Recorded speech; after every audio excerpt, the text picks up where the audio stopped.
Tôi ngước lên trên trời cao, hỏi tại sao người ta đang yêu nhau sao lại xa nhau. Lắm lúc bên nhau em bỏ mặc anh đi quá vội, buồn đau theo anh cứ thế dần trôi.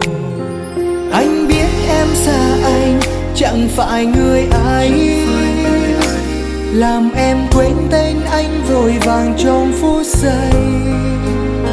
Trong ánh mắt em còn lại gì, đọng lại những anh hiểu và thấy.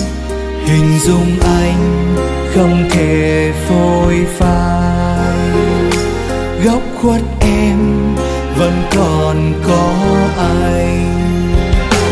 Làm sao anh quên đi được người, làm sao anh phải quên người đây. Khi đánh mất em anh sẽ làm được gì sau này. Yêu người nữa liệu hạnh phúc không, khi mãi nhớ về em như vậy. Cứ thế đi tìm hình bóng em ở trong mù khơi. Điều gì đến cũng đã đến rồi, mà sao chưa quên em người ơi. Cứ mãi đi tìm tiếng nói em khi đêm dần trôi. Vì tình yêu quá ngắn để anh chấp nhận nỗi đau anh vội vàng.